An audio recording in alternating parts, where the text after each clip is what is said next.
好，今天我们讲念佛与参禅，道本无二啊。这一个可能要先解释一下道，参禅可能大家比较清楚，道是什么？先讲一下。So today's topic is reciting Buddha's name versus investigating Chan. Originally, the way is not to. For most of you, investigating Chan may be more familiar sounding. So we have to first begin talking about what is the way. We need to first define it.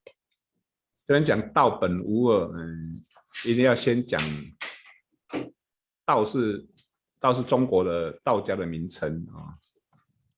那我们的佛教是讲菩提，所以等于是菩提并没有两样啊。但是我们的佛教传到中国的时候，就为了跟中国的本土宗教道家还有什么儒家能够融合，或者说能够让他们接受，所以就用了道的名称。So to try to define what the way is, the word Dao. The word Dao is actually a term from Taoism. In Buddhism, it's really referring to Bodhi. And why was the term used, Dao, instead of Bodhi? That was because when Buddhism was first transmitted to China, in order to propagate the Dharma and to share it with more people, they combined it and integrated with the local religions and practices at that time. And Taoism was popular at that time. So the word Dao is borrowed from Taoism. 然后我们刚才讲说，念佛参禅，其实你的目的都是要修道正道，等于是要什么？开发我们的智慧，菩提自然就是智慧啊，那就是要开发智慧。那你开发智慧以后，他没有分说什么，这个智慧有因为是你是参禅的智慧，参禅开悟的智慧跟念佛什么证无生的智慧是不一样的，它还是一样的。So whether it's reciting the Buddha's name or investigating Chan, the goal for either one of these practices are to practice the way, practice Bodhi, and try to realize the way, and to be able to rediscover our inner wisdom. And this wisdom does not differentiate between, there's no differentiation of this wisdom, whether you got it by going through the route of reciting Buddha's name or through investigating Chan. There's no difference.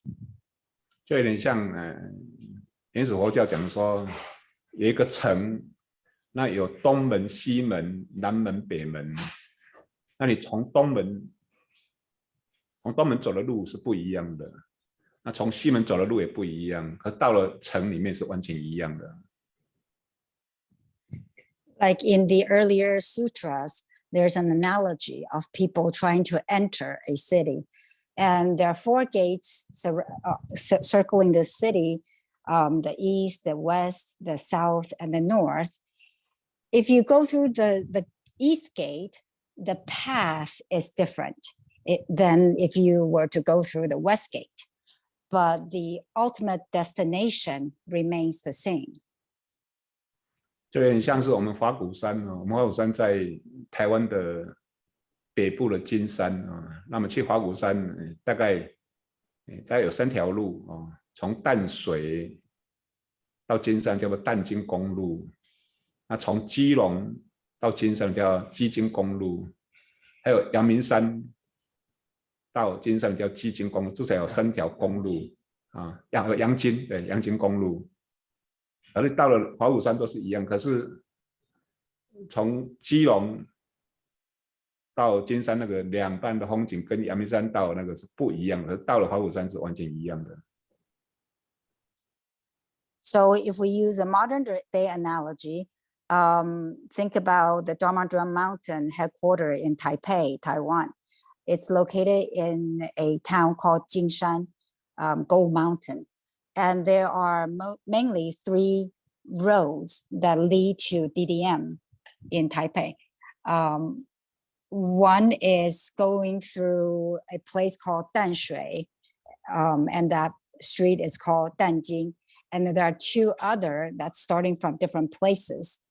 And if you take different paths to get to Dharmadrum Mountains, you are going to have different scenery. Some have ocean views, some have mountain views. Yet the final destination is Dharmadrum Mountain. It's all the same. 那现在我们会争论是讲说，丹津公路才对呀、那么两旁是什么？有什么？这是什么？在往最终的目的的那个过程，因为你走的路不一样啊，而大家会把那个就是那个修学的那个过程当成目的地在争吵啊，大概是这样子啊。So, but these days, people sometimes argue about which road it is, and they talk about if you take this path, you should see this landmark or that scenery. People seem to forget that these are merely the process of trying to get to the final destination. It's not the destination itself. People mistaken the process as the final destination, and that's why they argue which one is better. 还有些人觉得说，哇，禅像参禅是要这个什么善根深厚的人，那我们这个不是那个料子，甚至我们东初禅师说啊，你敢学啊？那是博士课程的人哈，我们要菩萨那是博士课程，你敢学啊？我们那些什么五虎俱乐部那些老菩萨，有些人来听课，他说啊，那是博士课程的，你敢去听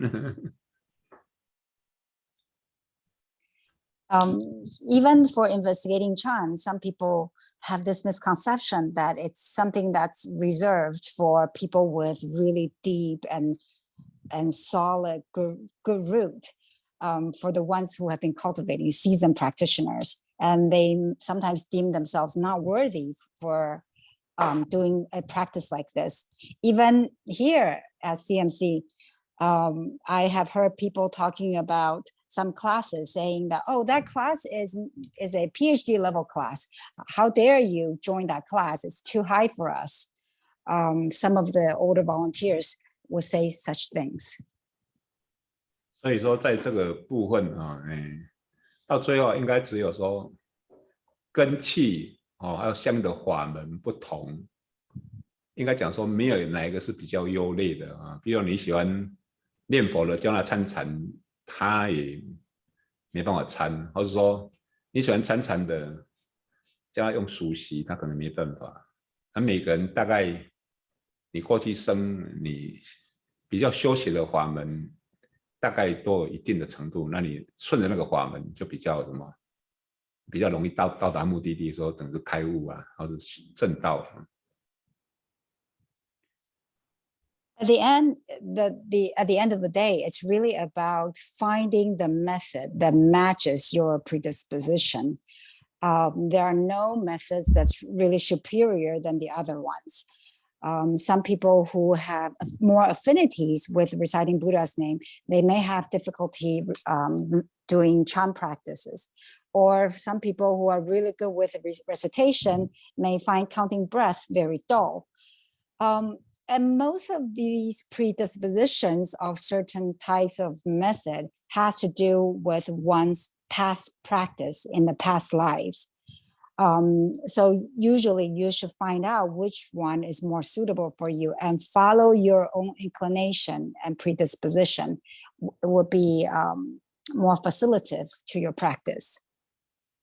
所以在佛罗时代啊，曾经有舍利佛教一个人修不净观，就是没办法成就，因为他以前是修什么数息观。那有人是数息观，你叫他说不净观，他就不成就。所以他们有些人会讲说，我去观察他的根基啊，然后就是他已有的那个法门，你再给他适当的指导就成就了。可是你都不懂的话，可能就是事倍什么功半。During Buddha's time, one of his greatest disciples, Shariputra, had tried to teach the method of impurity contemplation to a person. And it turned out that this person had a very difficult time. And later on, they found out that this person had previously studied the method of counting breath. So that's why he had such a difficult time with the contemplation of impurity.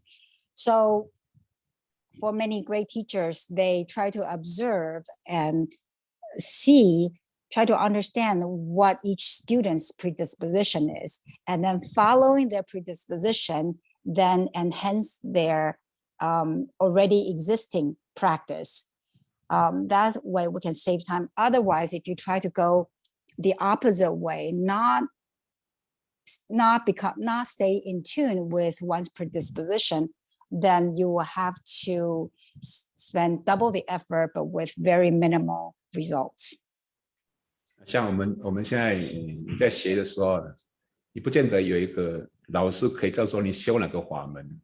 像我们刚开始学的话，有数息，有念佛，还有什么数息念佛。如果南传的话，还有什么这个什么四念住。那如果你又接触藏传的什么释迦行，那光是我们自己的，那有些人讲说，那我到底我是适合修数息呢，还是我是修什么念佛，或是我是修默照？那通常我们会告诉他说，你就一个法门先练个半年，那半年以后，如果你觉得相应，那就继续修，就要试个半年啊。那其实我们除了念佛、数息以外，有些人还是诵经，有没有？还有人说，那到底我是哪个法门比较相应？那我们会建议说，你去这个法门去试验半年，如果你觉得很受用，那大概这个法门适合你。那这个法门，也许你修了2年3年以后，也许你就觉得还有更高的法门我比较喜欢。假设没有老师，大家用这种方式去试啊。So, but these days, sometimes we don't have a teacher right next to us telling us which method works the best for us. So when you first come across Buddhism, you may be introduced to the method of counting breath for meditation, reciting the Buddha's names. And if you were from the Theravada tradition, then you may have encountered the 4 foundations of mindfulness. And if you were from the Tibetan tradition, there are other methods still. So what do we do then without someone directly telling us which method is most suitable for our own disposition? So usually what we recommend people is to try them out, pick a method that might interest you and try it out for 6 months. See how it fits with you. And if you find that you can get a good handle of this method, then continue with it. If not, then switch to a different method. So try each one for 6 months before you settle down on a method. And some people, perhaps after they have tried try a method for 6 months, liking it, continue with it for another 2-3 years, and then decide that maybe there are other more advanced methods for me. That will be fine as well. And there are many, many methods to choose from: counting breath, reciting Buddha's name, or reciting sutras. So this 6 months trial period is what we recommend people, how to find their most suitable method. 那我们刚刚讲的什么念佛啊、参禅啊，其实是通往开悟、通往那个道、正道的等于是一个方法或是一个途径啊。那如果是根据《楞严经》啊，《楞严经》再有25种法门，还有包括那个《圆觉经》也有25种法门啊。那这些法门其实它的背后的那种法则或是那种道理是完全一样的啊。等一下我们都是什么都是依真起妄，然后返妄归真，大概就是什么返妄归真。So we just mentioned earlier that there's the method of reciting Buddha's name or investigating Chan or Huatou.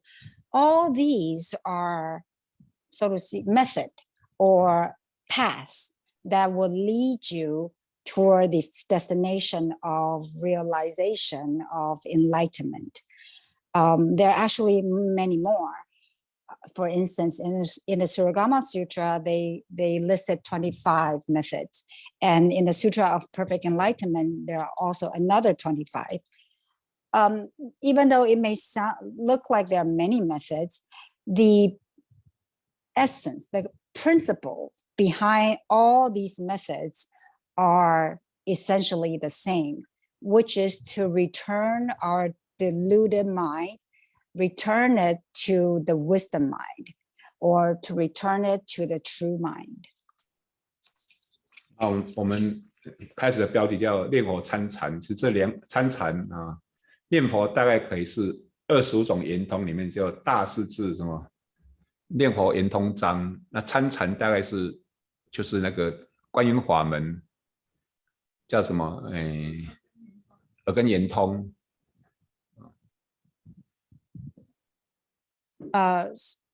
So these two methods correspond with those 25 methods that I quickly listed from the Surangama Sutra.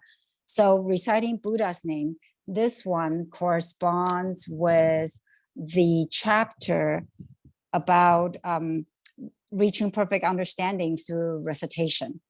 And as on the other hand, Chan investigation, it corresponds with the chapter on Avalokiteshvara Bodhisattva, which is the perfection, reaching perfect understanding through the ear organ, the organ of hearing, the ears. 那我们就拿就是大势至哈，这大势至的，我们来看看他的修行过程或者修行必要的道理啊。你看这边是什么？就是都摄六根，精炼相继，不假方便，自得心开啊。So for those interested in reciting the Buddha's name, we can take some cues from Mahatamaprata Bodhisattva. And this is what you're seeing on screen is the process that Bodhisattva went through to practice this method, which includes recollecting and redirecting the 6 sensory organs and practice the continuation of pure thought one after another. And furthermore, this method is not just a provisional means. This is a way to realize the self-nature. 就是念佛，很多人说念佛很简单啊，其实这边里面是要都摄六根，净念相继。像那个谁，好像偶一大师还是谁，还是一天念10万佛那个莲池大师念10万佛啊，他一天念10万佛啊。所以我们最近有一个菩萨啊，他要往生之前，就来请我开示。我说，原则上啊，你就念10万佛啊，但是10万佛很难，你先拼2万佛啊。那你做了到了以后再打电话给我啊。他真的很认真，就开始练啊，就以2万佛，一天2万佛这样作为他的一个第一期目标啊。就2万佛还没有练完就往生了。这边的净念代表什么？好，等一下。So, some people seem to think that reciting Buddha's name, this method is very easy, too simple, but it's actually not the case because it requires a person to recollect your 6 sensory organs, your 6 senses, and redirect them, and to be able to practice to a point where you can continue, you have a continuous flow of pure thoughts that's focusing on reciting the Buddha's name. So it takes some skills and takes practice. There's a great master, Master Lian Shi, who recites 100,000 times Buddha's name per day. Recently, there is one of the volunteers here was in the process, was on the deathbed. And so he gave me a call to ask me what to do. And this is what I told this person, that try to emulate what Master Lian Shi does 100,000 times. But 100,000 times a day is a lot. It's maybe unachievable. So set a lower bar and start at 20,000 per day. Once you're done with the 20,000, then you can call me again. And so this disciple was very diligent and starts to practice, aiming for 20,000 times a day. And before long, before this person reached 100,000 times, he passed away already. 刚才有人问说净念相继是什么？其实先从都摄六根啊，就是我们的心啊，会透过六根散在这个六层，就是我们的心会透过眼睛看，透过耳朵听，那就散乱啊。我们的心就散乱在色声香味触法，所以基本上所有的禅修方法都是六根收为一根，所以叫都摄，把六根收为一根。那念佛的话，应该是摄在那个不知道是舌根还是什么，还是耳根，我不太清楚啊。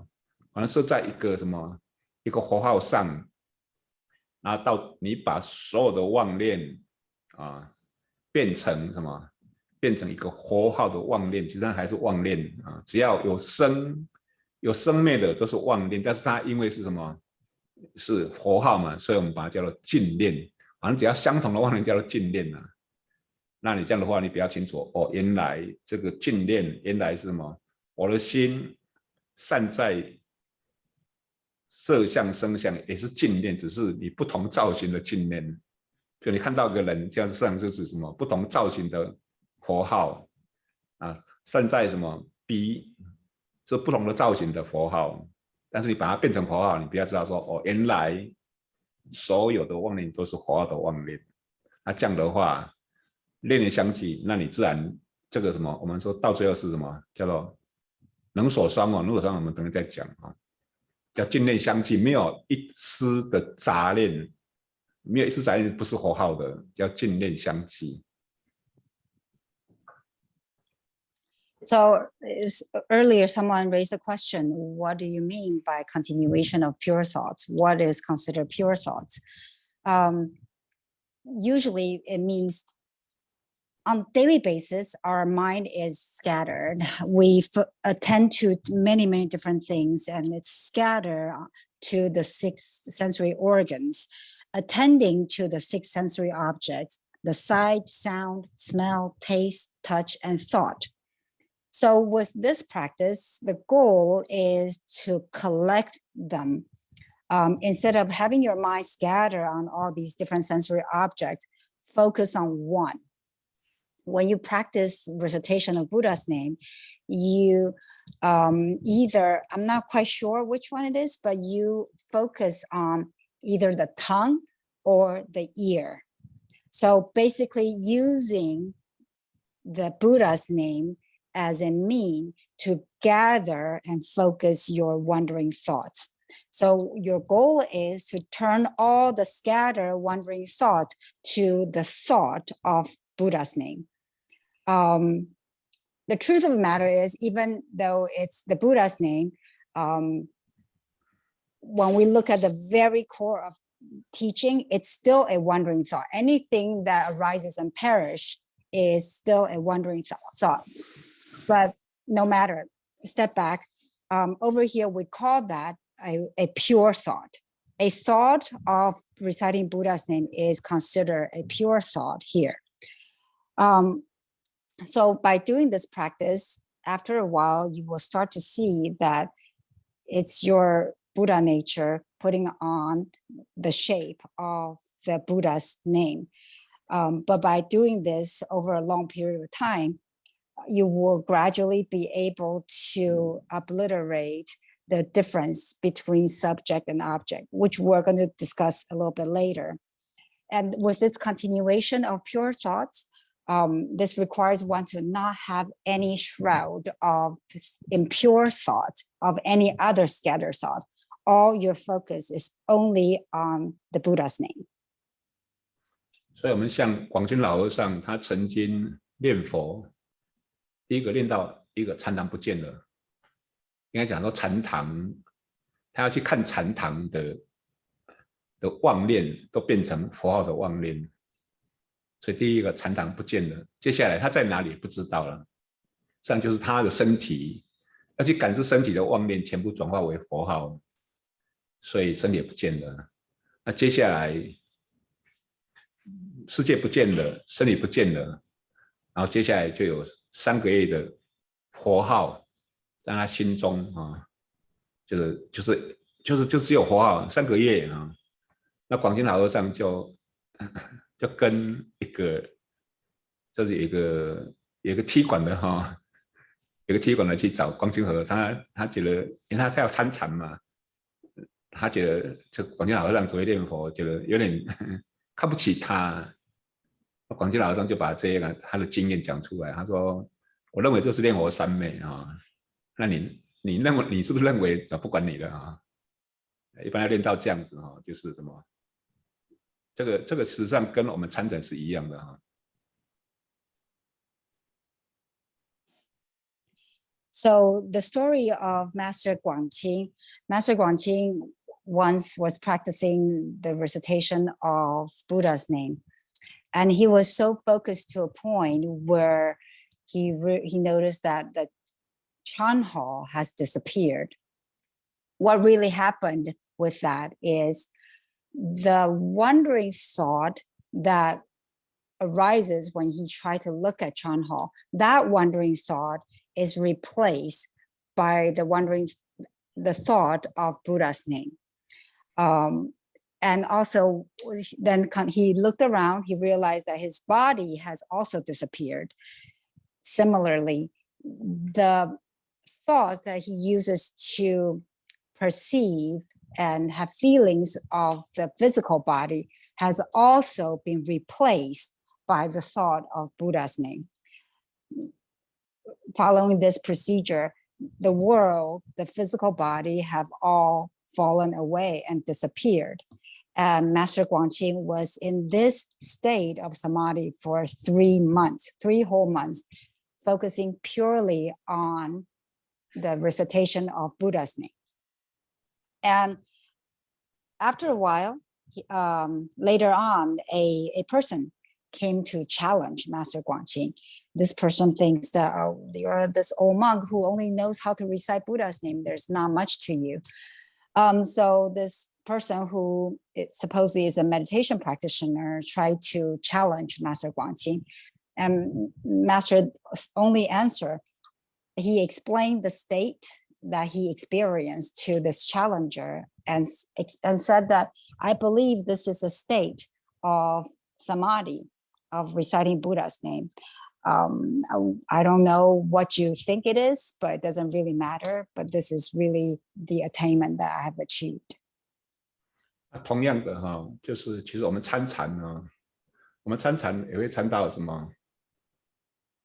我们叫吃不知吃，睡不知睡。那像那个谁来果禅师，他参到，他说他也有是3个月哈，在3个月，他说他不知道在哪里吃饭，在哪里睡觉，在哪里上洗手间，可是他通通有什么？有去吃饭，他说有吃饭。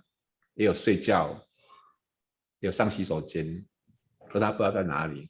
跟念佛是一样，只是一个是什么想要参究，那一个是用念佛期待妄念，其实在那个过程是一样的。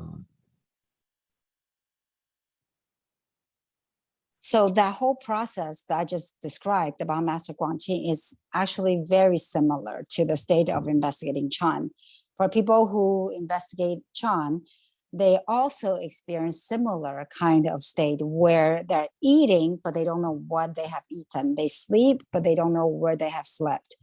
Master Guo had also recounted a similar experience where he spent several months going through the routine of eating, sleeping, and using the restroom, but not really knowing what has he eaten and where he has slept. So by this way of reciting the Buddha's name, it's very similar to Chan investigation, except the difference is when you're investigating Chan, your attention is solely focusing on this desire, wanting to find out, wanting to know. Whereas when you're reciting the Buddha's name, your attention is focusing on the Buddha's name.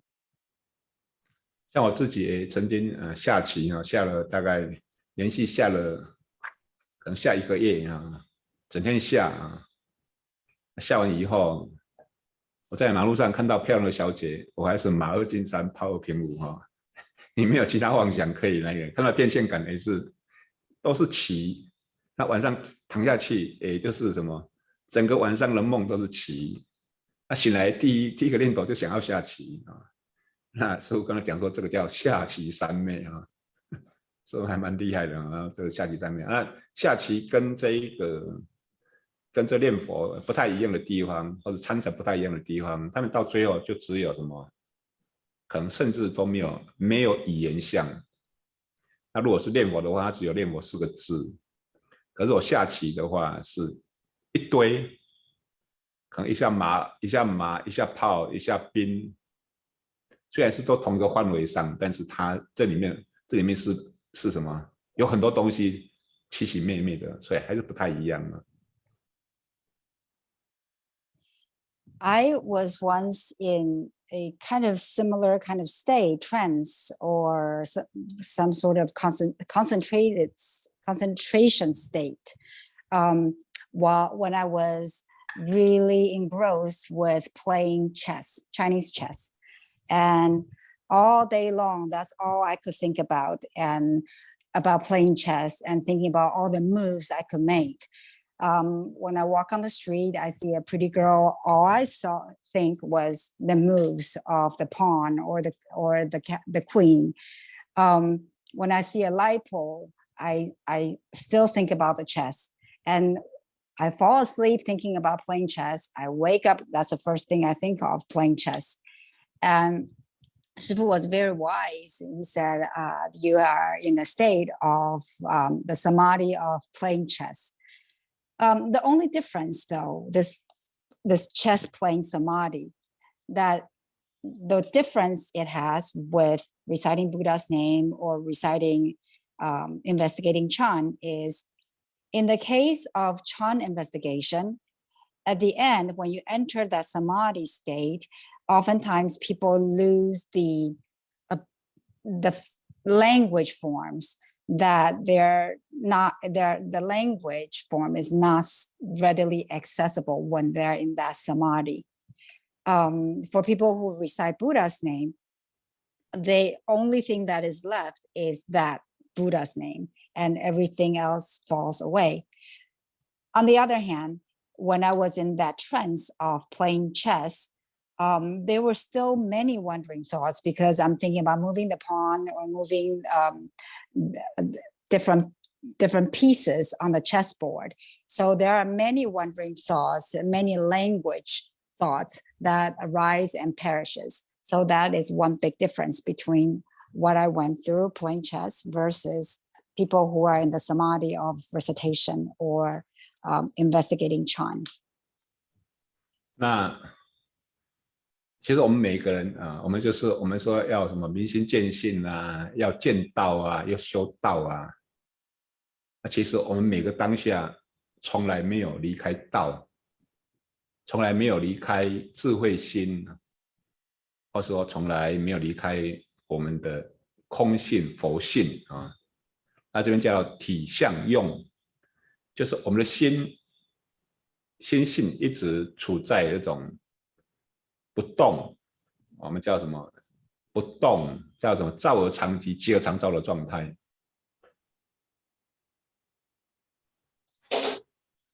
So every day when we have these Dharma talks, that we talk about, we want to become enlightened, to see our true nature. That's what people aim for. But truth of the matter is, in any given point in time, we have never departed from the path, the Tao, or synonymous to this term is we have never departed from wisdom or the nature of emptiness or our own Buddha nature. These are all interchangeable terms, so to speak. We are using it all the time. So over here, we bring up these terms, essence, phenomenon, and function. And at all time, our mind is unmoving. That is, it's silent and able to reflect and able to be aware. 那现在我在用布袋戏来说明布袋戏就相当于我们有个身体那能够驱动这个身体的，我们一般来讲就是那一只手嘛。那在这一个灵句称为那只手称为无位真人，无位就是不在任何位置上真正的人，但是我们一般人会把身体当成我，不晓得我走路是我的无位真人，或者我的佛性让走路的现象产生。So I'm going to use this puppet that's in my hand to illustrate. This puppet is like our body. What is it that drives this body? It's our mind that drives the body. It's not the body itself, not the puppet. In the line of Lingji, they use a term that's called the true person that does not abide in any position, meaning this person is not fixated on any position. But instead, what people usually do is we mistakenly think that the physical body is the self, not knowing that it's only the puppet. 那最近这几天，我们跟这边的阿特兰达的菩萨，我现在在阿特兰达那跟菩萨讲到这个体就是体跟用，或是体相用那灵句是体是讲无位真人，那有一些人会讲叫做什么？昨天讲叫 potato 应该是 potato 粘土粘土捏出各种造型，这种造型就是现象那有时候我们在生死系列叫做什么？叫做拆穿平盘，尽从金处，就是金做的拆，金做的穿，金做的平，金做的盘，它本质都是黄金。那黄金本身就是体，就是无位真人，就是佛性，就是空性。So I'm in Atlanta right now, and in the past few days, I've been sharing Buddha Dharma with the participants here at Atlanta, and we talked about these terms: essence, phenomenon, and function. And in the lineage of Lingji, they talk about the essence being the true person of non-abiding. Not fixated on any places. Other analogy that has came up to illustrate this point of not fixed forms is the analogy of Play-Doh. We can use a Play-Doh to make all different kinds of shapes, but the essence of Play-Doh is Play-Doh. It's not any one of these particular shapes. These different shapes are the phenomenon. They're the form, but they are not the essence. And in other scriptures, the term used is different kind of hairpins or jewelries, and the commonality of all these different items is they're all made out of gold. So the gold is an analogy for our true essence. It can be shaped into different objects for use, but it's not of any particular shape. So these are all different analogies to illustrate our essence or our Buddha nature, our nature of emptiness. They're all referring to the same thing, that It's not fixated on any characteristics. 那我们常做比喻水跟波浪水是体，波浪是用或是相。另外有时候会解释镜子跟影像，我们叫大圆镜智显现相，其实都是一样的。那用镜子跟影像来形容体相用，或是用海水跟波浪来形容体相用，或是用无畏真人跟衣服来形容体相用。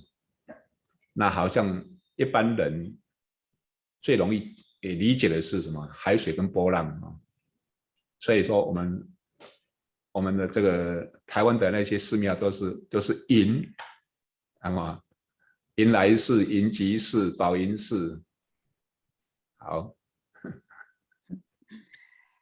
And we have also used other analogies to illustrate this relationship between the essence and phenomenon and the functions. One that we have used often is ocean and wave. The ocean represents the essence and the wave is the phenomenon, the forms. We've also used the analogy of a mirror and the image that is reflected.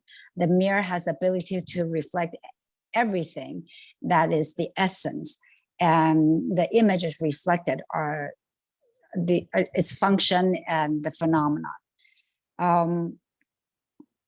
Similarly, we've also used the true person of no abiding positions and using clothes or robes to represent the phenomenon.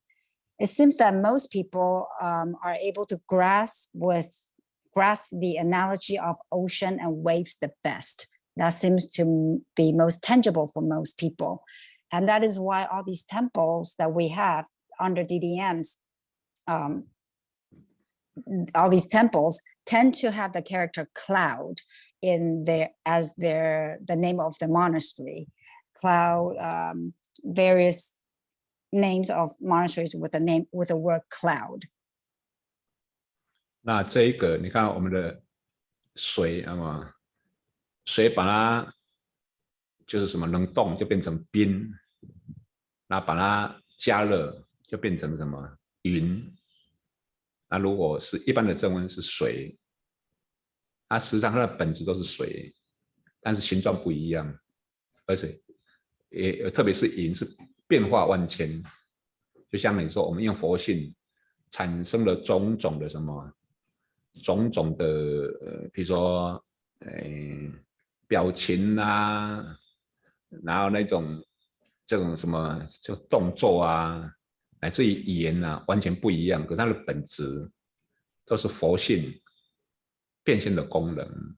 结果我们一般产生讲话的时候，我们就把讲话的现象当成我。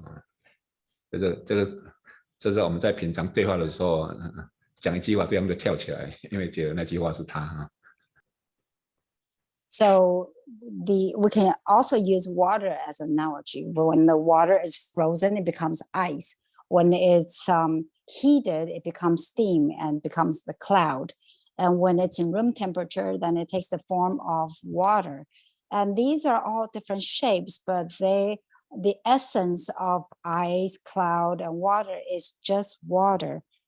But just like the clouds, it can manifest into numerous different kinds of forms and shapes. And our Buddha nature is the same way. We use our Buddha nature, it manifests into different types of facial expressions, physical body movement, or even language forms. They are all manifestations of our own Buddha nature. When we talk, it takes on the form of the talking. The problem is that we don't realize the talking is merely a form. It's not the essence. We tend to think that there is a person or there's an I or a specific identity in the talking. And that is why when someone says something and another person will react and jump with anger, because they're not able to penetrate that the language is merely a form, not the essence. 就像我们做梦梦中的男主角、女主角、张三李四，来自于什么场景，来自于什么这个导演剪接一人包办，没有人包办，但是我们做梦的时候没能力实际上说你是用佛性穿着各式各样的衣服，但是我们只看到现象面，而且把那些现象分自他，所以就是什么，我们就在什么妄想执着当中。It's also like when we're dreaming. When we dream, we can think of the male protagonist or the female protagonist. There are all these different characters in our dream. There's a director, there's the person who sets the stage, and there's the background. The truth of the matter is we're the only person, we're the one who is manifesting all these. It's our Buddha nature putting on different robes of the director, of the actor or the actress. But we don't understand that it's all manifestation of our own Buddha nature. We focus on the external forms of this person and that, and further we make division, not realizing it's all created by our own mind. We then, of these different forms, we subdivide them into others and the self, and then we are entangled with all the afflictions and vexations that arise from the entanglement and from the delusion. 就我们在任何时间我们都用佛性产生我们叫种种动用比如说像我产生讲话的功能，那就产生讲话的现象，那产生表情，就是有表情就产生表情的现象。那没有一个时刻我们离开佛性，但是我们会抓佛性产生的现象为我所以说你就看不到你任何一个现象里面都是什么，都没有离开佛性。那所以说就是要懂这个道理如果我们在每个时间里面其实都没有离开佛性，但是我们就只看到现象。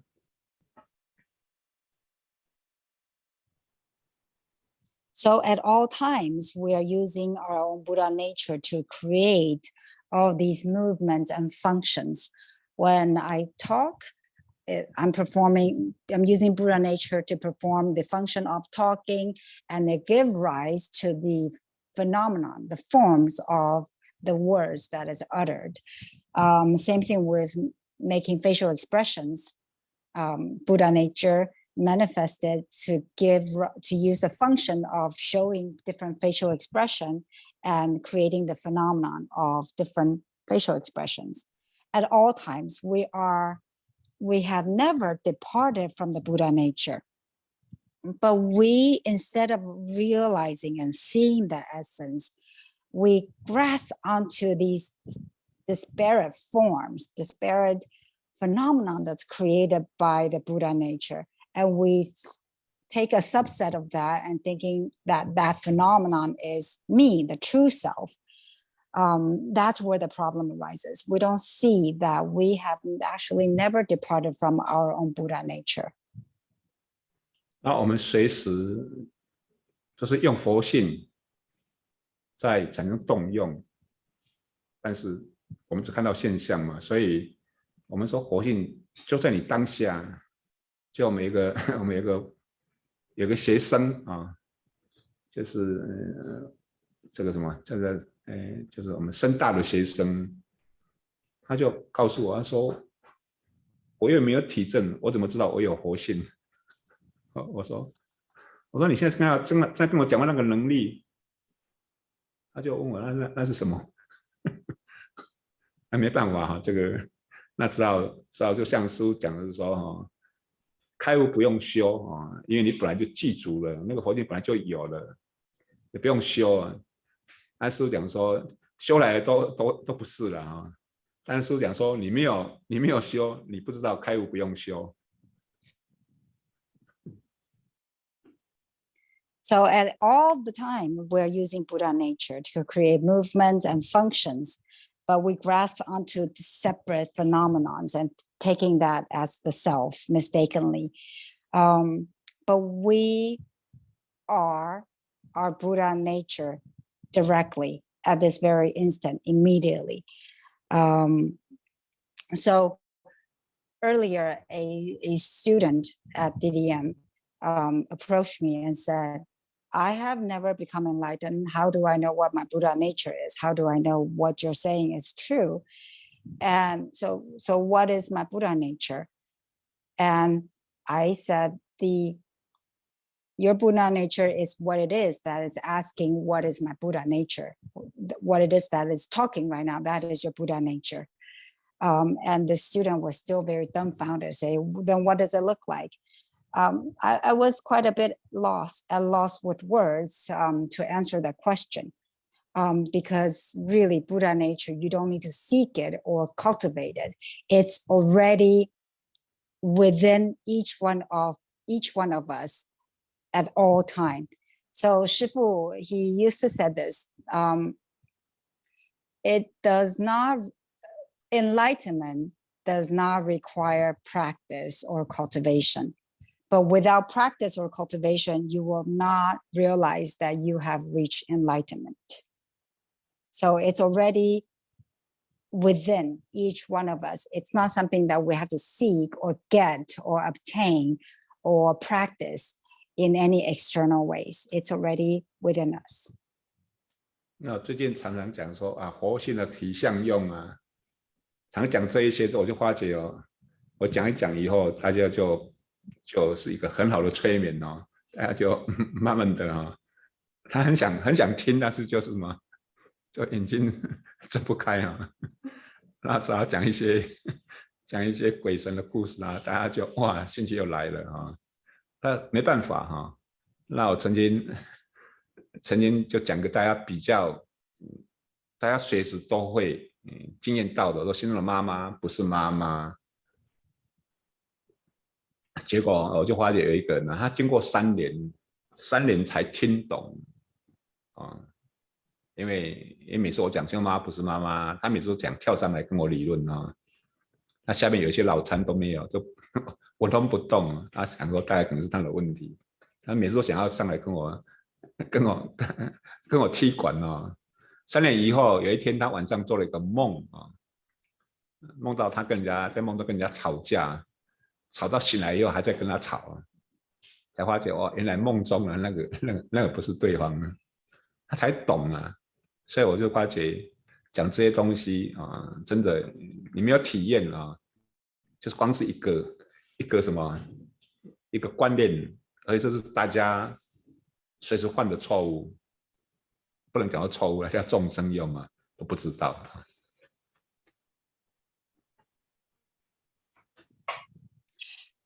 So I have been talking about Buddha nature and discussing essence, phenomena, and function.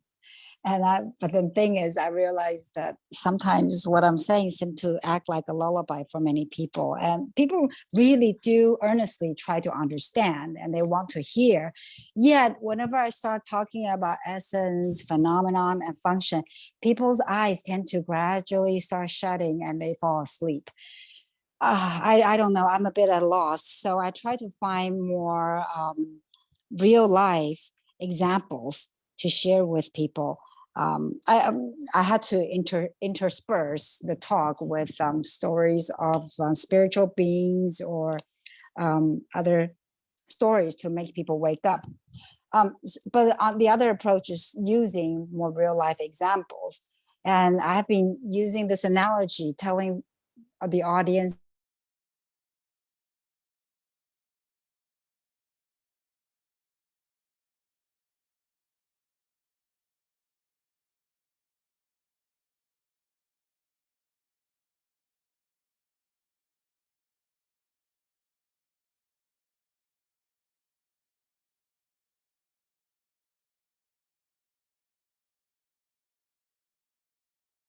during the first 3 years, every time I give the talk, he wants to jump up to stage and have an argument, have a debate with me because it just doesn't make sense. Meanwhile, he looks among the audience. It seems like all the seasoned practitioners are all they seem to have all grasped it. So he thought it's his own problem, not understanding the concept. It wasn't until 3 years later, one time this person was dreaming, had a dream at night, and he was having an argument with the person in his dream. And even when he woke up, the motion, the actions, the argument still seem very real. He seems to continue to have the argument. That is when this person finally realized that the person that I was arguing with in the dream is not a real person. It's a figment of my own mind. So with this kind of concept, the mom in your mind is not your true mom, or essence, phenomenon, and function. It really requires some sort of more tangible experience, real life experience from you. Otherwise, it stays as a concept all the time and not very practical for if you don't really understand it. But even when you don't understand it, you are still using your Buddha nature, except that you have turned the wisdom mind, the Buddha nature, into using it as a function of sentient being, not Buddha's function. Hello. 我之前讲说，不要用记忆修理自己啊。那别人骂你一句话，你想到一次，就生气一次啊，想到100次啊。就生气100次，人家只骂你1次而已啊，其他是你自己的问题啊，大家都听懂了，甚至连这个网络上连这个基督教也用这个不要用记忆修理，都听懂了啊，这听懂了。但是我讲说，你记忆的对方不是人，他们就听不懂了。但讲说你不要用记忆修理自己，他们听懂了，就说你不要人家骂你1次，你自己用记忆修理100次，他们听懂，或者说你是拔剑自射，他们听懂。可讲到说那个记忆的那个影像不是人，他们就听不懂了。So another example that I've been telling people is that do not use your own memory to punish yourself. And this happens all the time when, say, someone said something mean to you one time, and every time you recall that incident, you feel hurt again. So even though the actual incident only took place one time, you suffer from it 10 times, 100 times. Every time you arouse your memory of that incident, then you get hurt over again. This example is more tangible for people. Most people seem to have understood, and it's actually even being shared online. So with this one, or similarly, I talk about when you are shot by an arrow, or by other people's words, when you're shot, don't yank out the arrow and stab yourself over again. So people understand this. They understand that you don't use your own memories. You don't engage or get hurt by your old memories. That people are able to understand. But when I try to take a step further and said, the person that is in your memory is not a real person. Or another way to put it is, the image of the person in your memory is not a person. This level of understanding seems to be much harder for people to grasp. 所以有一个小孩子，他就讲说，心中的妈妈不是妈妈，因为你想就有，不想就没有啊。那你想了以后，他大概1秒钟就不见了。可是实体的妈妈不会消失啊，你有想没想，她都在那边嘛。所以那小朋友都知道，对不对？那我们大人听不懂。那我顶多可以讲说，你可以心中的妈妈的影像去找到实体的妈妈，可大家也是搞不清楚的啊。So I share this analogy with a kid, and the kid actually understood it. The kid, he understood that the mom in your mind is not the real mom. And this is how he explained it. He said, well, the mom in my mind exists only when I think of this person. But when I stop thinking about my mom, it disappears. And every time I think of my mom, it probably lasts only about a second or so. And so the image only exists for about a second or so. If I don't think about it, then it's gone. So the kid actually understood and grasped the concept, but adults have a very difficult time understanding it. So I try to get people to understand by explaining it in a slightly different way, that when you think of someone, you can use your memory as a reference point to look for the actual person out in the real world. 所以现在我说改变战略哈，不要一直讲，因为讲到最后大家什么就打瞌睡哈。所以我想现在就是什么，让大家 Q&A 从 Q&A 来指出你哪个地方是搞不清楚的哈。So instead of keep going and making people fall asleep, I am going to change strategy. And I think now we can switch to the Q&A session. And by asking questions, you can explain to me which part do you get that you're getting stuck on. And then I can try to clarify. 好，有没有人要问问题？ So raise your hand in Zoom if you have questions. 好。没有啊，这边也有。法师先网络上的吗？还是先现场？先现场的好了啊。Okay, so we're going with the audience in the same room first. 啊，老师，昨天我不是在讨论那个问题吗？对。类似心中，我刚刚想到，其实我昨天的那样子的解读也是有问题的。您常常说所有都是自心物嘛？对。那如果我从另外一个方向看，其实是我的佛性产生的，对，名的东西，其对，实也不是我的佛性产生的，因为这个佛性，另外一个人，就是说另外我的医报神，他也是用这个佛性去，对，所以说事实上是我的，也不是我的，对，更深一层应该是这样，应该讲说活性产生了，你不要分。是我还是就是你老爸给你的遗产了，反正就是用就好了。是啊，但是我们语言上的方面常常讲是自心，就是已经影射是我的。对啊，没关系啊。对，但是我就会被误导进去。没有，因为好，他先翻译哈。无趣流菩萨吗？对，对不起，无趣流可不可以麻烦您自己翻译？因为你们昨天讨论的我不知道那个。好。对，麻烦您。你自己翻译吧，那我再解答。Yesterday we're talking about if the picture, the image, your image in the picture is you or it's just a picture.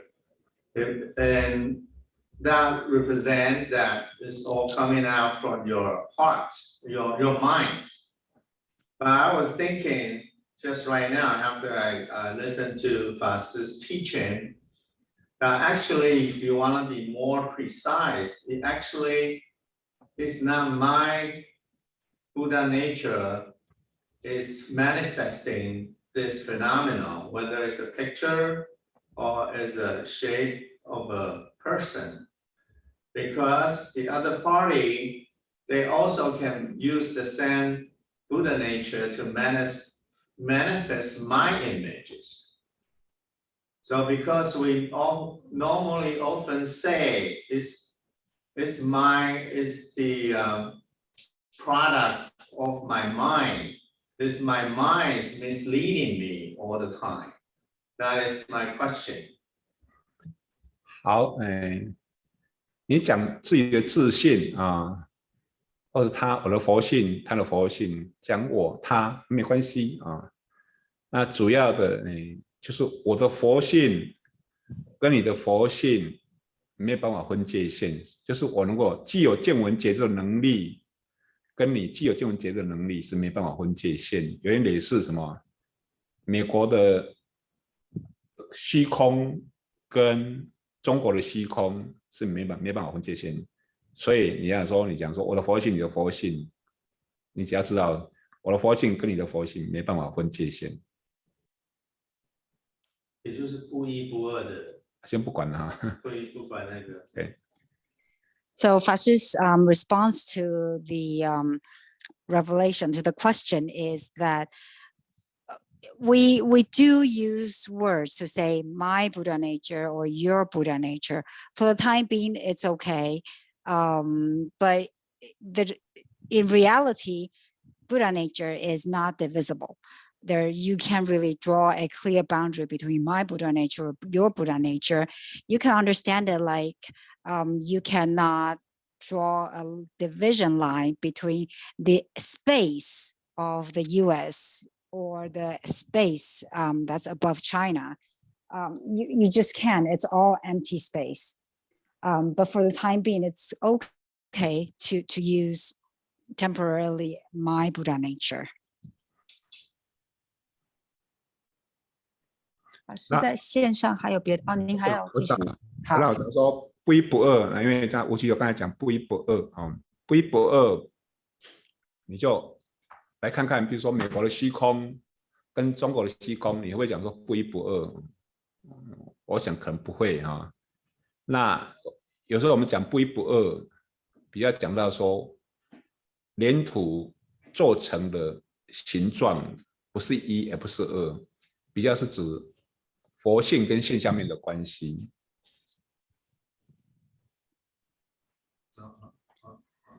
And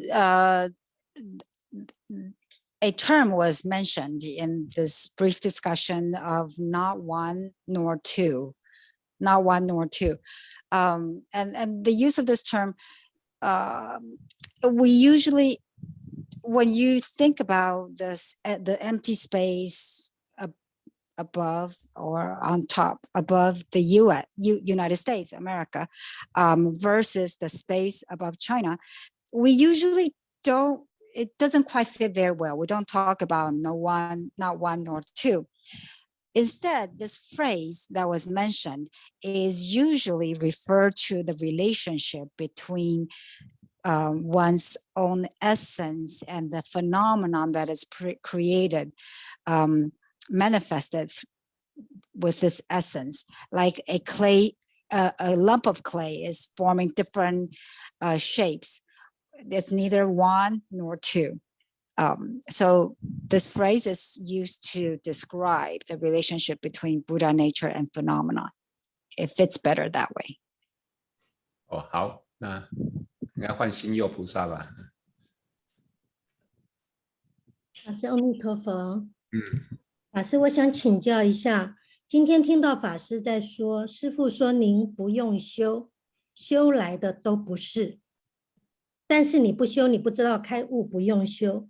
那我今天想要问的是，修来的都不是这一句话，是不是说跟法师后面 PPT 上面的摄用归体，修来的东西都是用吗？这是我第一个问题。第二个问题是不是因为……好，你先第一个问题就好了，我接不起来第二个问题。阿弥陀佛。So the second question is, Fashi, you mentioned earlier that Shifu, before he said, to become enlightened, we don't need to cultivate. Whatever you have cultivated is not enlightenment. Yet, if you don't cultivate, you will never find out that enlightenment does not require cultivation. Based on that, are you going to say that whatever that you have practiced and cultivated is considered a function? Or can you explain? 我们现在要修，假如说不用，有时候我们叫什么无修之修，无修之修还是修哦，你不要以为不用修哦。我们现在讲修的话，就是说你一直在什么在各种，比如说那个海水产生的波浪，一直在波浪里面抓这个波浪，你当然抓不到嘛。那你假设你不要去看波浪，那你任何一个现象里面一定有海水嘛，所以它叫不用修，是这个意思嘛。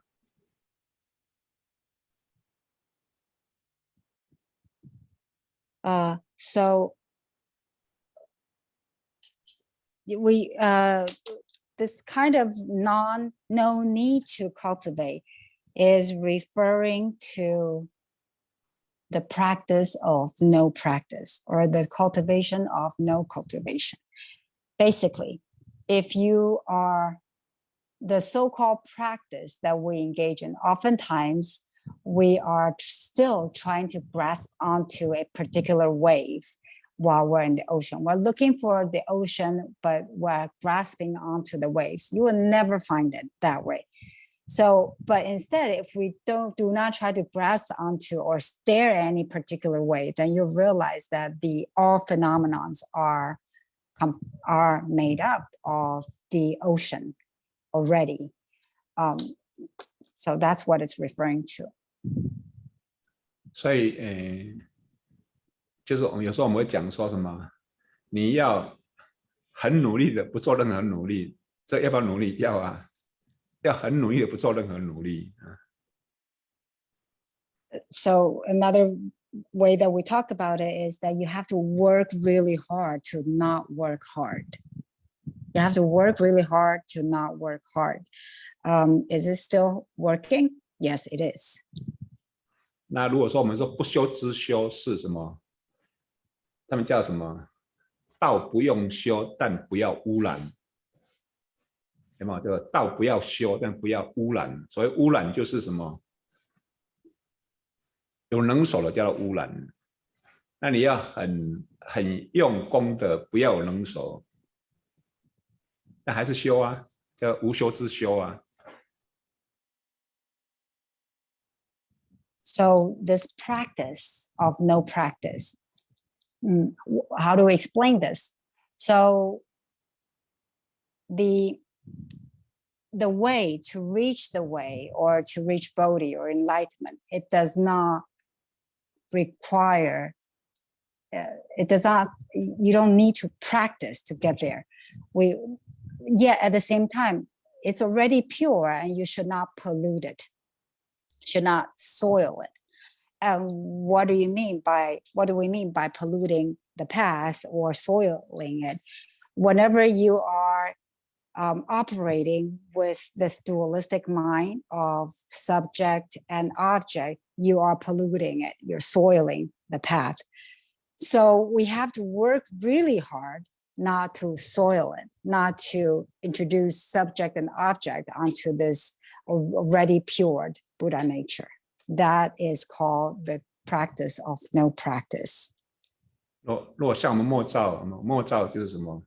你不要有取舍，他是说不要有取舍。那进一步说，不要有碰触任何对象。这个也要努力啊。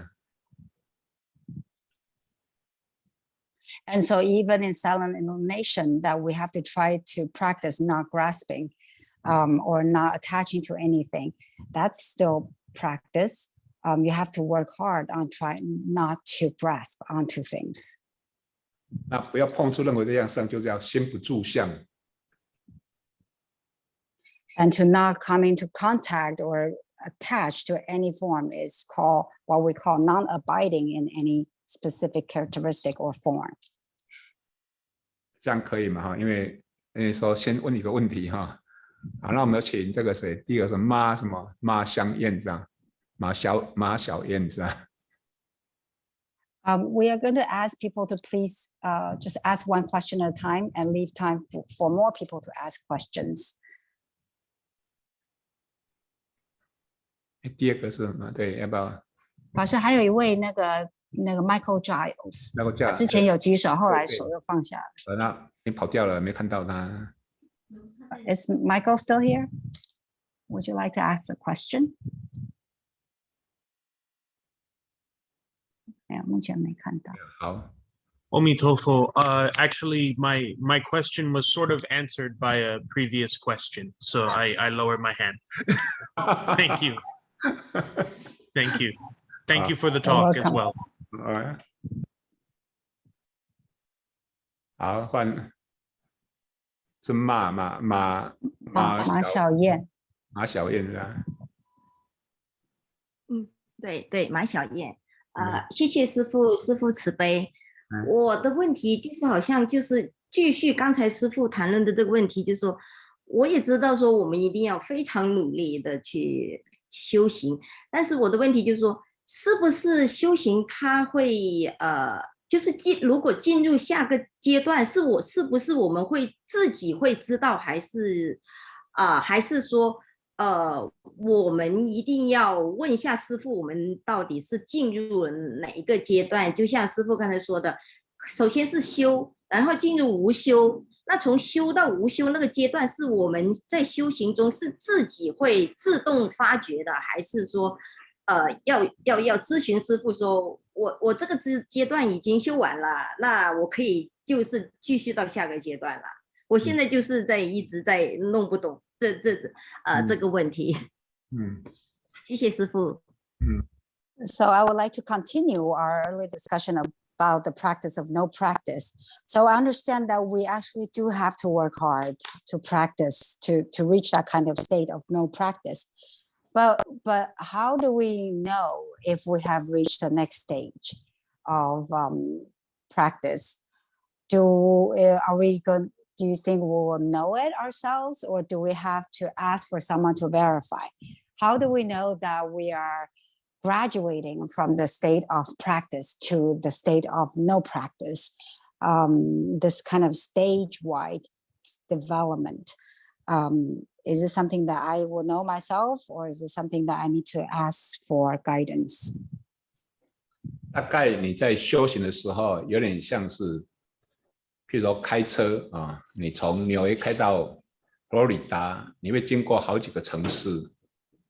那你到了第一个城市，什么？比如说你到了什么州啊，旧基亚州，对不对？你可能要对照地图，那最好是有一个到过的人来给你指点，然后你才再进一步往下基本上就是什么，你要找一个等于是公认的人来给你指点，我现在到什么程度，大概否则的话就会什么叫盲修瞎练So we can think about practice very similar to driving. If today we're driving from New York to Florida, we have to pass many states and many cities. For instance, Georgia, we pass the state of Georgia, so we have to verify where we have gone to using a map. And the better way is you finding someone who has been to Georgia and gone to Florida to verify that you are indeed on the right path. And it's best to find someone that is in some way publicly acknowledged to have the experience and knowledge to provide guidance. It's better this way instead of you trying to figure everything out yourself. Sometimes we can get lost and practice in blind, in dark. 那我们就以昨天我们这边是禅一那我们有一个禅众，我叫他慢拜佛还要叫他体验呼吸。他拜佛一下子就什么身体就不见了，然后这个心脏跳得很厉害，他看一看，就是身体还是很平静的然后呼吸他一下就没身体了。然后他说他已经什么在这种状态已经好多年了，他不知道怎么继续下去了。那我昨天就告诉他说，那你这个什么，你只有心跳得很厉害的时候，那你就问这个跳的是谁知道心跳的是谁这没有身体是谁那至少我给他一个方向。可是之前他就停在这个状态，他说好多年了。Just like over here, yesterday we had a one-day Chan retreat, and I have instructed participants to do a slow prostration and to experience their breathing, to feel it. And there was one participant who very quickly entered the state where he felt his she felt that her body has disappeared, and her heart was beating very quickly. And then when she looked around again, then the body is still there, and everything seemed to be normal. And so she later told me that she had been in that kind of state for quite a few years. That whenever she tried to meditate or prostrate, that the body seems to have disappeared very quickly. And so I gave her a direction of practice that whenever she entered that kind of state, she can still feel her heartbeat, and she can investigate who is it that knows that my heart is still beating, or who is it that knows that the body is gone.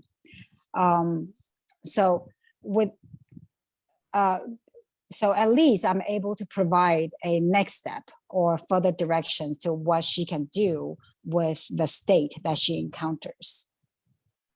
同样的，好像是中峰禅师还是高峰禅师他曾经做到禅修到晚上没有梦，他觉得自己是开悟的。我们一般人要做到晚上没有梦而且是清楚的，是很不容易的。他认为是开悟了。结果他的师父遇到相应的师父就讲说，你没有梦，那你的主人翁在哪里？你的主人翁，就他又参了5年才真正的什么开悟那这个部分就像你刚才讲的，就是我们碰了一个境界，其实我们没有过来人的话，我们没办法解读它是什么境界所以到最后大概是你有一个什么名师指导啦，可能就会少走冤枉路。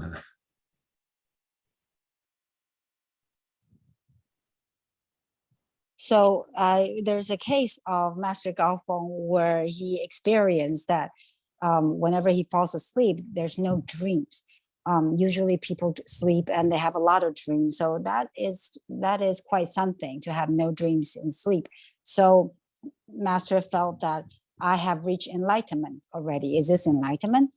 Fortunately, Master Gaofeng had a master who was able to give him further instruction and said, you experience the state of no dream. In that state, who is in control? Who is the master? So using that as the huatou, Master Gaofeng continued to engage in inquiry, in investigation. It wasn't until 5 years later that he really had a breakthrough and had a real enlightenment. So in your question is kind of similar to this situation where we encounter some sort of situation when we practice. Without someone who's more seasoned and experienced, we often feel we cannot quite interpret what's going on. So to have a true teacher who is knowledgeable and who knows the way to help you and guide you, it will save you a lot of time and effort. 好，可以吗？好像是无力求菩萨好，我刚刚的问题跟法师刚解答的，就是刚法师讲的就很相近，因为我一直有个想法是，我知道了心中不是妈妈的那一种体悟之后啊，就是了解之后，接下来要做什么，就是一直抓不到说接下来是要体验什么。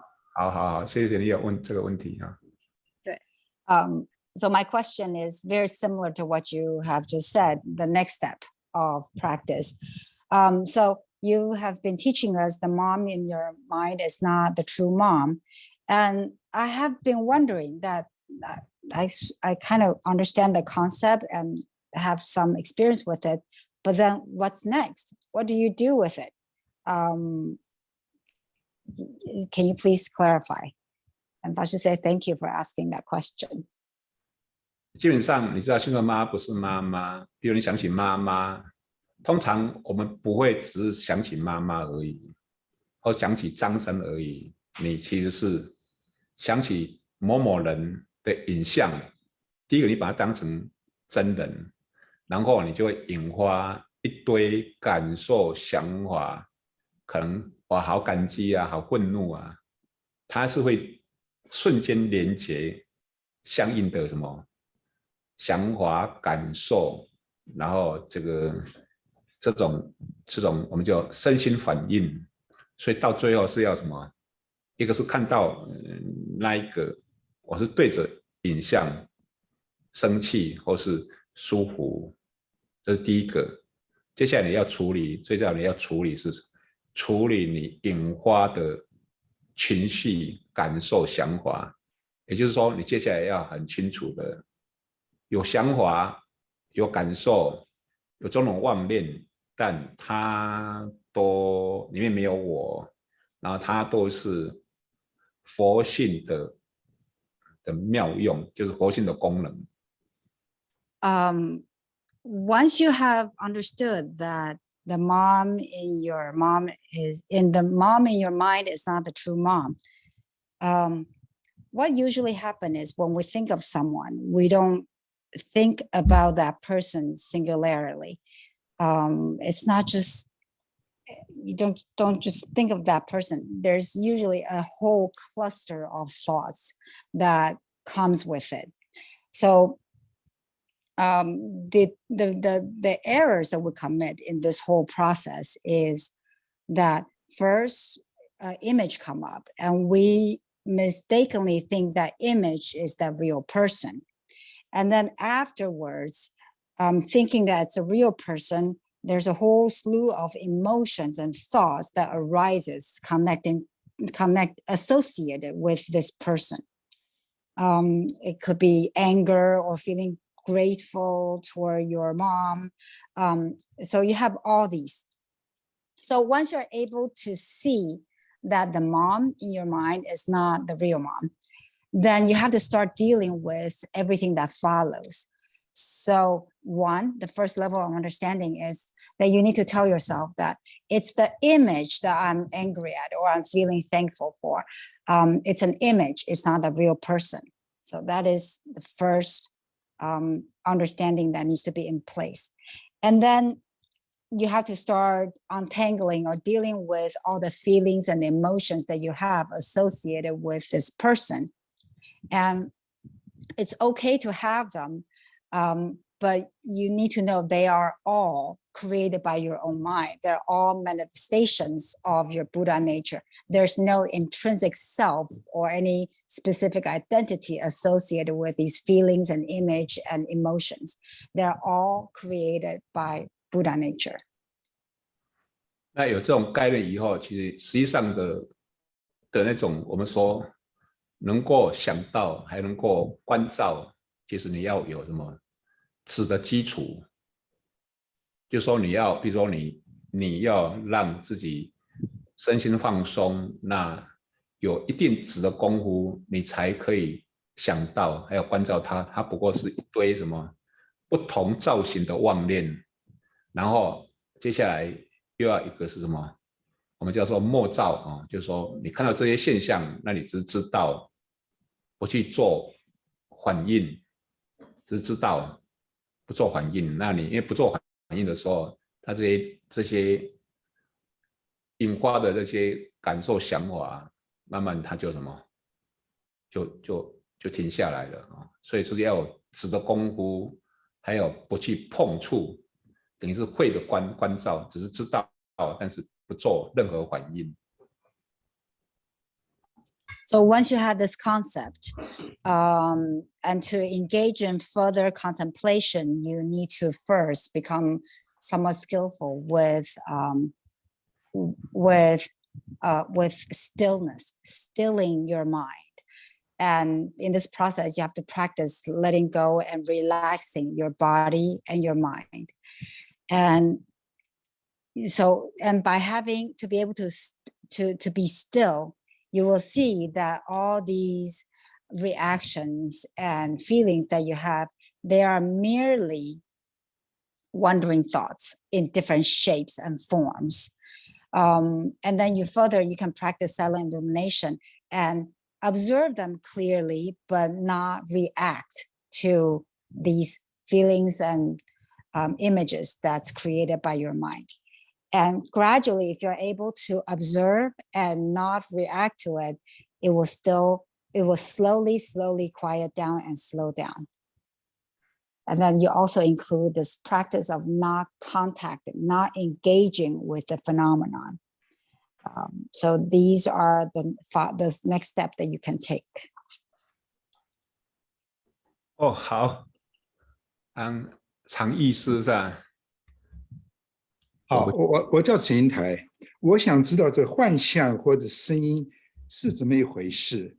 举个例子说，我有时候看见好像护法神，在家里看见护法神，尤其有一个现象，我大概1年前，我傍晚回家的时候，看到我的儿子跟我的孙子跟我女儿走上楼梯，可是我跑进那个餐厅的时候，看见他们在吃饭，这怎么同时会发生这种事情？还有一个声音，我比如3年前我要全家到夏威夷去的时候，坐飞机应该是7点半的飞机，我们5点钟应该我叫他们醒来，可是我忘了就是把闹钟弄好，就早上睡5点钟的时候，闹钟没响，我突然间听到一个声音叫我的名字，我叫陈英台，他叫英台，我听了2声就把他叫醒了，然后赶快看时间5点，赶快把家人叫醒。这个幻象跟幻音是怎么一回事？尤其幻音我经常听到，他经常时间到应该做什么事，我忘了，赶快就又经常听到这种声音。好。陈菩萨，请问您是需要翻译吗？请你翻译。So my question is about these sounds and images that I see, and do I call them hallucination? So I wonder what to think about them. I oftentimes see Dharma protectors in my home, and once I saw my son and my grandchildren walking up the stairs, but when I entered the room, they actually are sitting in the dining room. Another time, we were going on a trip. I forgot to set the alarm. But then when the time that I was supposed to wake up, I heard someone calling my name, and they called my name twice. And then I woke up immediately and hurry up and woke up the rest of my family. So I experienced this kind of things quite often, and what to make of it. 好，我自己也有经验哦。当我修行很精进的时候，那你想要在偷懒的时候，他会告诉你起床咯，就他会告诉你。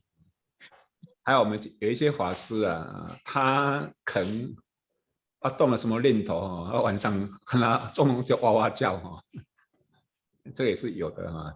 虽然是幻，但是就是噩梦嘛，对不对？那就是有人通知你嘛。那现象本来就是幻啊。So I have similar experience before. When I was practicing very rigorously, once in a while, I may want to take a little break from it, and then I will hear people calling me to wake up and continue practice. And some other Fashis, Dharma brothers that we have, may have similar experience. I don't know what they have experienced during the day, but then at night you'll hear them shouting. So these are hallucination or illusion. These are all phenomenon, and all phenomenon, at the bottom line is all phenomenon are just illusions. 第二个其实我们梦境应该是跟很多人共用，还有就是我们的念头，我们很多念头实际上是跟人共用。另外，眼前你看到的色相是跟大家共用的。那这是大家的经验了。眼前像我们这边就是现在我在眼前就是4个人啊，那我心中有4个人，你心中我们其他3个人也心中都有4个人啊。那这个相是共用啊，念头也是共用的。那梦境就是念头，就是白天叫做念头嘛，叫做妄想嘛，晚上叫做梦境，这是共用的啊。Another way to look at it is that when we're dreaming, we tend to think of it as our own dream, but in reality, our dreams overlap or is shared with other beings as well, similar to not just dreams, but our thoughts. They're shared by others, with others. Even whatever is right in front of our own eyes, they are also shared. For instance, I'm sitting here giving the talk, and there are 4 people in this room. So I see 3 others, and the other 3 people also see 3 others in the room. So this image of its image is actually shared with other people. So it's not just created by ourselves entirely. 然后就是什么？就是我们就在这些万象当中，种种的万象当中，我们可以一个是做主，所以做主就是这些相中，有相，但是没有人。如果真的人，就是我的佛性。那我在这些相当中，我要选择这个相，或是不选择这个相，我可以做主。但是我们通常，我们去选择相的时候，我们认为这是我，那是他。那这样子的话，那我们就会迷惑。那那我们通常，我们对相我们很在乎，就是能够活命那我要举个例子我们有一个人，他说他有一次开山路他突然眼前出现一条路，直直走的路，可是他10几年的经验是，这时候应该要往左弯呢。他想一想说，我看我还是左弯而已就是出现一个幻觉其实你往左弯也是幻觉啦，只是往左弯的话，你可能不会摔下去那你往前的话，可能就开到山谷去，都是幻觉。但是我们一般人是重点放在保命，有没有？那如果说你懂了佛性，那我就在这些幻觉当中做自己的主人了，那已经不在于说是什么，是不是能够保命不保命的So in amidst of all these phenomena, all these delusions, the key point is really who is in control and whether you are able to be your own master. To see that there are all these phenomena arising, but there's no true person that's attached or inside these phenomena. The true person is one's Buddha nature. And with the Buddha nature, that you can actually take control and be the one who can choose which set of phenomenon that you want to engage with. But we don't realize that. So amidst of the phenomena, we randomly pick something as the self and as the others, and then we get confused and entangled by this interaction of deluded self and others. With relation to phenomenon, and once we grasp onto phenomena, we try everything that we could to survive. And this reminds me of a story someone shared with me, that a person is driving on a mountain road, and suddenly this person saw a straight path open up right in front of him. But according to his own memory, there should not be a straight path right now. He should be making a left turn. So he was aware that this straight path may not be right. So he made the left turn as he always did. And he was right. the straight path was only a hallucination or an illusion. The making the left turn is the right choice. But what if we want to really boil to the bottom of things, though? Even the left turn is still a phenomenon. It's also an illusion. But we need to first understanding. If we understand our own Buddha nature, then we will be able to choose freely and be the master amongst all these different phenomena, and not to be confused and trapped by them.